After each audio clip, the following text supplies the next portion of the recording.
esta noche a una nueva tertulia con Luis Castro. Estoy aquí desde Barcelona, España, pendiente además porque hoy se han hecho anuncios muy importantes relacionados con el estado de alarma en este país y cuáles son los planes del gobierno para seguir contrarrestando la pandemia del coronavirus aquí en la península ibérica. Y entonces, por lo tanto, tengo un gran amigo catalán, además, que va a conversar con nosotros sobre sus opiniones sobre lo que se ha dicho esta mañana en el Congreso de los Diputados. Jordi Vilanova es además traductor también del español a inglés y también es consultor político y hoy nos está acompañando desde su casa aquí en el Carmelo, en Barcelona. Jordi, buenas noches, ¿cómo estás? Buenas noches, muy bien. Aquí en el Carmelo, que se está bastante bien, aquí arriba en la montaña y disfrutando de las vistas desde casa porque mucho más no puedo hacer. Hoy he salido de compras en el supermercado aquí al lado, pero no mucho más, trabajando desde casa. Sí, bueno, así estamos todos estos días, güey. Y cuéntame, Jordi, estuviste pegado, me imagino, a la televisión esta mañana. Todos nos levantamos aquí en España hoy, prendimos el televisor y lo primero que habíamos visto, obviamente, era el presidente del gobierno, a Pedro Sánchez, hablando sobre la extensión del estado de alarma, hablando sobre lo que se había hecho. Y hubo mucha politización del tema. ¿Tú qué percibiste tú de todos los discursos que se han dado durante todo el día, además?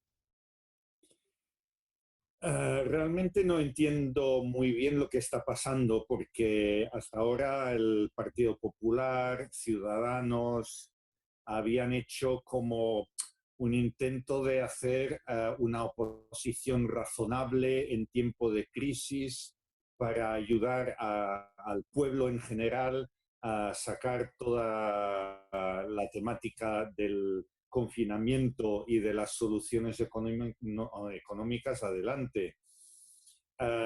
Por alguna razón que no entiendo muy bien, esta estrategia ha cambiado sobre todo desde el punto de vista del Partido Popular. De Vox no hace falta que hablemos porque estos son...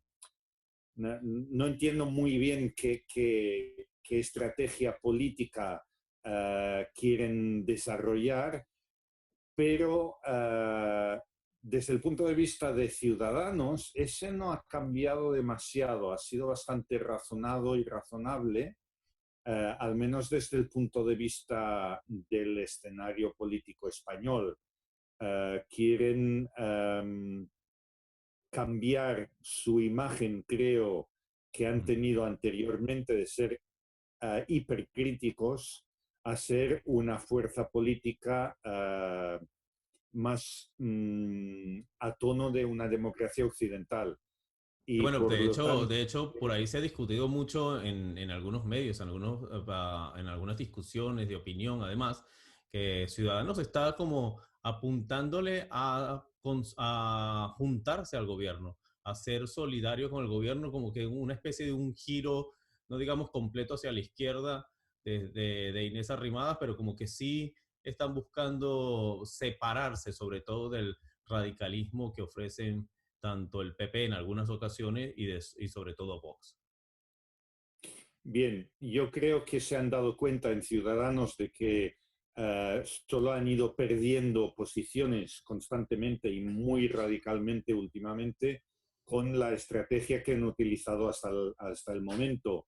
Y creo que lo que están haciendo es, todos están jugando un poco en vistas a unas próximas elecciones. Claro, los ciclos electorales son muy largos, pero podemos contar con que un par de años de legislatura, si aguanta Pedro Sánchez, pues tendremos unas elecciones de nuevo y el ciclo es largo, o sea, 2 años para irse preparando con esta nueva estrategia es lo que han planteado. Aunque aquí en Cataluña siguen siendo hipercríticos con el gobierno local de la Generalitat en Cataluña, siguen con el mismo tono, pero ante unas posibles elecciones dentro de un par de años han decidido cambiar su estrategia. El PP ha cambiado desde esta moderación temporal, han vuelto al hipercriticismo que han tenido hasta ahora porque están luchando porque se solapan por la derecha con Vox. Y como Vox tiene esta estrategia clarísima de radicalidad de derechas, pues el PP tiene que hacer algo para aguantar su posición por el solapamiento con Vox. Sí, porque hoy dentro de No todo el sé si me PP, explico. sí, sí, sí, claro, el PP además hoy votó por apoyar al gobierno en la extensión de la alarma, pero Casado había hablado esta mañana de que no estaba nada contento. ¿Tú qué piensas de lo que están comentando casi, bueno, casi todos los partidos en realidad, de que el gobierno de Pedro Sánchez no se ha comunicado con ellos en las últimas 2 semanas? Muchos hablaban de que tenemos 13 días en donde ni siquiera nos llaman para consultar ningún tipo de medidas y nada, sino que los tenían supuestamente aislados. ¿Hasta qué punto eso es verdad o son cuentos políticos como siempre? Bueno, como catalán yo veo mucho desde una óptica desde aquí de Cataluña. Evidentemente vivo en Barcelona, en Cataluña, y aquí tenemos un gobierno autonómico que ha querido desarrollar como ha podido. Se puede criticar más o menos, pero han desarrollado como han podido.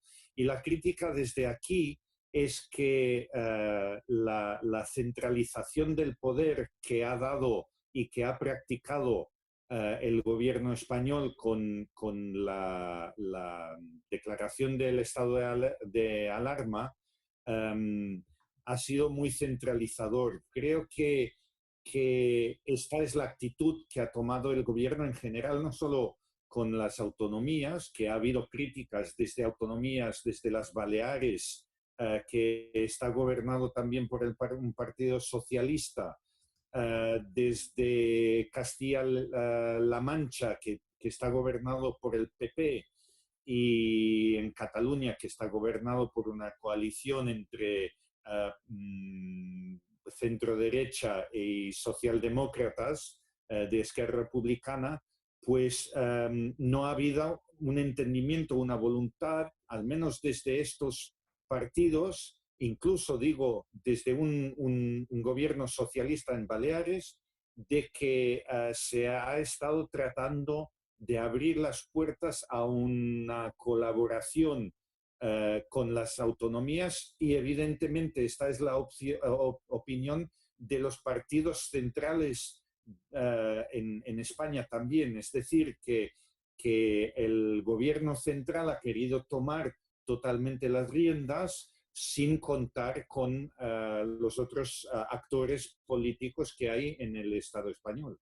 Pero eso hasta qué punto se puede, entre comillas, justificar en una situación como esta, que obviamente no tiene ningún tipo de precedente, en donde yo creo que es mentira en ese sentido. Yo creo que el presidente de gobierno tiene razón al decir que, bueno, todos en todas partes se han equivocado porque no habían récords de algo como esto, por lo menos en el siglo XXI y en las últimas décadas del siglo XX. Ninguna pandemia, ninguna situación global de este tipo en ninguna parte. Entonces, se podría justificar un poco, excusar al gobierno en que en su intento de tratar de controlar todas las aristas de este rompecabezas, pues haya obviamente fallado, sobre todo en términos de comunicación. Bueno, yo creo que mmm, justificar un centralismo en el gobierno en plan dictadura, en el sentido romano de la palabra, es decir, se da todos los poderes a un único gobernante que salvará la patria o salvará la república o salvará el imperio romano. Esto no es válido en una democracia como es una democracia europea, donde hay una considerable descentralización de los poderes. Simplemente tomar las riendas cuando durante los últimos 40 años ha habido una descentralización donde las autonomías han estado gestionando precisamente los servicios sociales y de salud.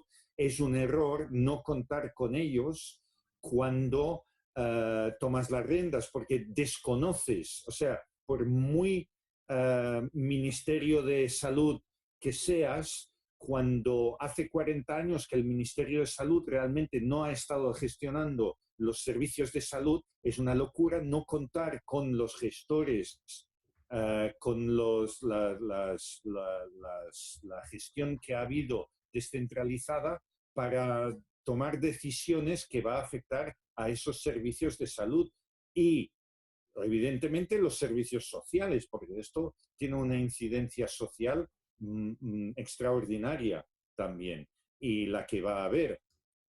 ¿Tú crees que las medidas sociales precisamente que se han venido anunciando de a poco, que cada uno de los ministerios ha venido anunciando, son suficientes? Estamos empezando a discutir temas sobre el pago de los impuestos, sobre todo para los autónomos. Es un tema que se discute bastante porque obviamente es uno de los sectores de la economía más vulnerables, porque además siempre se ha criticado aquí en España cómo es el trato con los autónomos, la cantidad de pagos que se tienen que hacer cuando tú trabajas por tu cuenta y de repente un día a lo mejor te quedas sin trabajo. Entonces ese por un lado, y también se ha hablado mucho del tema de los alquileres, de crear moratorias.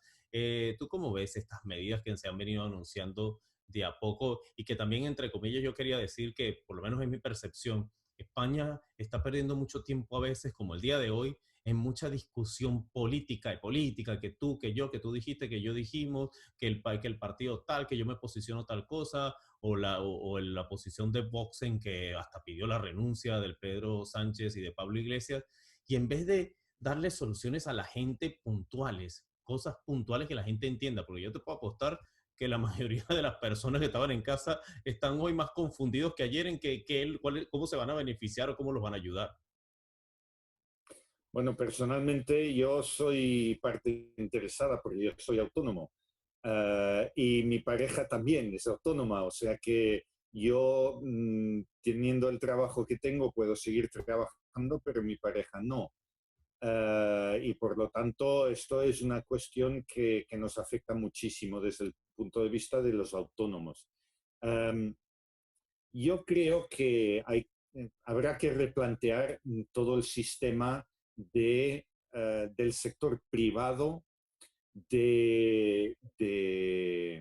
bueno, lo que se da en llamar el liberalismo, o sea, desde los años 70-80 que se ha impuesto este modelo, sobre todo en Occidente, ha afectado muchísimo, quizá no tanto en Europa, pero sí ha habido un enorme movimiento en privatizar muchas cosas. Lo mismo ha ocurrido en las empresas también, o sea, hay mucha gente que es autónoma que hace 30 o 40 años hubiera sido empleados de empresas. Hay mucha gente que trabaja en lo que se llama en inglés el gig economy, es decir, toda esta gente que trabaja a cuenta propia para otras empresas y que se les contrata a horas.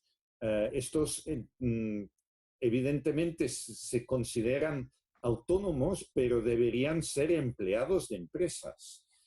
Y por lo tanto, aquí hay que mirar con una lupa dónde ha fallado el sistema privado, porque claro, ahora vamos todos corriendo a que nos tiene que salvar el Estado, nos tiene que salvar el sector público. Se critica mucho el sector público que no ha podido hacer nada, pero claro, por ejemplo, hay una gran parte del sector salud en España que es privado. Hay una gran parte del sector de cuidados de la gente mayor que es privado. Y ahora se está criticando al sector público, al Estado o a las administraciones públicas de las autonomías que no han hecho suficiente. ¿Dónde están los millones y millones de euros que se gastan en subvencionar el sector privado? Y, por ejemplo, hoy ha hablado el diputado por Esquerra Republicana de los 11.500 millones de Sí. euros que se gastan en defensa y que ahora no tenemos ni para mascaritas para la gente. Sí, bueno, es Eh, que además eso es lo preocupante, porque yo, una de las cosas que me alarma, yo siempre soy muy crítico del sistema financiero mundial y obviamente cada vez que yo escucho la palabra bancos y bonos y deudas, ya uno yo empiezo a torcer la cabeza porque algo raro me veo. Y en este caso veo que el presidente de gobierno anuncia créditos con la Unión Europea, que si el Banco Central Europeo, que si no sé qué, que si esto, que lo otro, y digo, pero ¿de dónde va a salir toda esta plata? O sea, ¿quién está poniendo esta plata? Porque esto pareciera que necesitamos un plan Marshall nuevamente. Parece que toda Europa estuviera en debacle y necesitáramos que los bancos y que el Fondo Monetario Internacional en algún momento también interviniera. Además, eso lo quiero conectar con algo que dijo Gabriel Rufián hoy de la izquierda republicana, en donde él mencionaba que si bien es cierto, obviamente aquí en España, en Europa en general hay una crisis y que también otros países se ven afectados, él dice, la crisis la dijo tal cual, la crisis la tenemos acá. Ahora estamos vueltos locos, gritando con estados de alarma porque la situación está acá. Pero cuando la situación está en otros lados, me imagino que haciendo referencia, por ejemplo, al continente africano, incluso otras zonas del sureste asiático y sobre todo América Latina, cuando cuando los problemas son allá, entonces es como que, bueno, bueno, eso sí, pasa por allá, fúchila, sí, bueno, ya está. Pero como el problema es acá, en la gran Europa, en los Estados Unidos, es la alarma. ¿Hasta qué punto todo esto está interconectado? Bueno, evidentemente, o sea, las grandes agencias de información, Reuters, Allied Press, Associated Press, France Press, todas estas agencias son agencias de noticias occidentales. Es decir, lo importante en las noticias es lo que importa a esas agencias y esas agencias están enfocadas en lo que pasa aquí. Um, Aparte de esto, evidentemente las grandes farmacéuticas también son occidentales y cuando el cliente es pobre o el potencial consumidor de sus productos es pobre y no puede pagarse los medicamentos, pues entonces evidentemente no interesa. Ahora, cuando el enfermo es rico, es occidental, tiene dinero, tiene plata, y puede pagarse cualquier solución, sea con dinero privado, sea con dinero público, pues entonces se vuelcan las farmacéuticas. Esto por una parte. Por otra parte, desde el punto de vista de la Unión Europea, que has tocado ahora, uh, yo creo que la Unión Europea va a cambiar los países del norte, digamos, no solo los nórdicos, es decir, Escandinavia, Suecia, Finlandia, Dinamarca, uh, pero también los de Centro Europa, van a tener que darse cuenta de que si fracasan, si fallan las economías del sur, sobre todo Italia, España, que son unas economías para ellos pobres, mal gestionadas, pero si fallan, fallará el sistema económico europeo, fallará el euro. ¿Quién comprará los BMWs y los Mercedes que se compran en Italia y en España? Porque los hay. Quizás no haya tantos como en Alemania, pero hay muchos aquí, ¿eh? Entonces, ¿a quién van a vender si fracasan las economías italiana y española? Las empresas que fabrican farmacéuticos o químicos o de otra índole, pues van a necesitar, van a perder una gran masa de clientes, de compradores, y por lo tanto sus economías también se van a ver mermadas y dañadas. Eso tendrán que enfrentarse con esto. O sea, tienen en la cabeza los países del norte de que los mediterráneos malgastan, no se gestionan bien y siempre están de fiesta, pero oye, les va a tocar a ellos también esta crisis económica, ¿eh? Y Sí, como bueno, no encuentren esta plata para simplemente sostener los sistemas económicos, es decir, los autónomos, las pequeñas, medianas y grandes empresas del sur, se van a ir a pique ellos también, ¿eh? Sí, claro, es que todo el comercio también está tan interconectado que es de esperar, y sobre todo en un sistema como el de la Unión Europea, que si obviamente no hay compradores, obviamente ellos se van a quedar también estancados por más que la tragedia de la pandemia no les pegue. Por cierto, que quiero hacer obviamente la aclaratoria, porque sabes cómo se desvirtúan las palabras. Aquí nadie está diciendo que lo que está pasando no sea grave, aquí nadie está desconociendo obviamente el número de personas fallecidas en toda Europa, que bajo todo nivel es una tragedia. Aquí lo que estamos hablando es de cómo en casos como este, cuando las cosas pasan en otras latitudes, no tendemos a tener el mismo nivel de atención. Y yo estoy casi seguro que si esto hubiese pasado al revés, es decir, en el hemisferio sur, yo no estoy muy seguro de que se hubiesen tomado las mismas precauciones y las mismas medidas que se están tomando No. aquí y que se han forzado prácticamente a todo el planeta. Amén de que valga, esto sí lo conozco de primera plano porque incluso estuve yendo a América Latina justo el 12 de marzo. En América Latina, incluyendo los mismos Estados Unidos además, es un virus importado de Europa. Si los países de América Latina todos hubiesen hecho lo que hizo El Salvador a las primeras de cambio, que posteriormente Venezuela también se le unió el 12 de marzo, no tendríamos contagios en ningún país, en ningún sitio de América, en el continente americano. Fíjate que El Salvador no llega ni a la decena y Venezuela apenas va por 150 porque cerraron las fronteras, porque es que el virus viajó y lamentablemente viajó desde España, viajó desde Italia, viajó desde a lo mejor desde China en algunos casos y a lo mejor desde el Reino Unido, que hasta el día de hoy, hace rato había puesto en el Twitter, yo no sé, tienes que ver eso, el aeropuerto de Heathrow con vuelos viniendo de España, de Italia y de Estados Unidos. O sea, el gobierno británico tiene a su primer ministro en el hospital, en terapia intensiva, pero ellos no cierran la frontera a vuelos que vienen de España, de Italia y de Estados Unidos. No es que vienen vuelos de El Salvador, de España, de Italia y de Estados Unidos. Así que bueno, amén, ojalá pues, se proteja el Reino Unido a tiempo, porque la verdad es que no les vaticino un buen futuro. Jordi, nos queda un par de minutos. Quería que me dijeras que, bueno, ¿qué esperas tú? ¿Cómo has visto el comportar ciudadano y cívico durante esta crisis? ¿Cómo se ha comportado la gente? ¿Cómo está la gente del barrio del Carmelo, que es una zona súper, súper popular aquí en Barcelona y que tiene además muchas nacionalidades? Un barrio súper, súper, súper divino estar por allá. ¿Cómo has visto que cómo se han comportado? Bueno, desde mi punto de vista, el comportamiento general, no solo en mi barrio, pero en general en Barcelona, en Cataluña y supongo que la mayor parte de España, ha sido muy correcto. La gente está respetando mucho el confinamiento.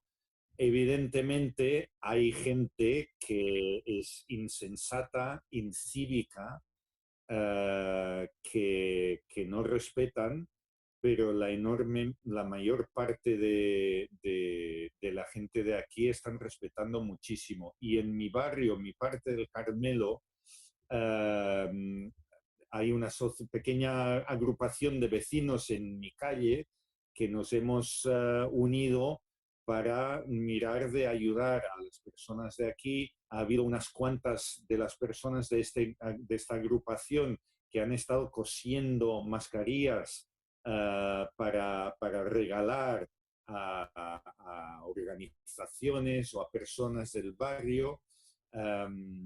Aquí en Cataluña ha habido mucha movida de este tipo. No conozco, desconozco lo que ha ocurrido en otras partes de España, pero aquí ha habido mucha conciencia colectiva de ayuda entre los vecinos. Y por lo tanto, estoy muy orgulloso de cómo se ha comportado la ciudadanía en general. Evidentemente, hay noticias de grandes atascos a las salidas de Madrid, porque se iba un montón de gente a la costa o al sur o lo que sea. Aquí en Cataluña también se ha ido gente pues a segundas residencias, pero la reacción de los pueblos donde hay segundas residencias, sobre todo en la costa y también en la montaña, pues ha sido de cerrar las poblaciones y no permitir a esta gente entrar. Porque evidentemente en estas poblaciones donde hay muchas segundas residencias, la gente que vive permanentemente es de mediana alta edad, es decir, que son más propensas a padecer el coronavirus. Y lo que está haciendo esta gente es potencialmente llevarles el coronavirus, que es demencial, es muy incívico.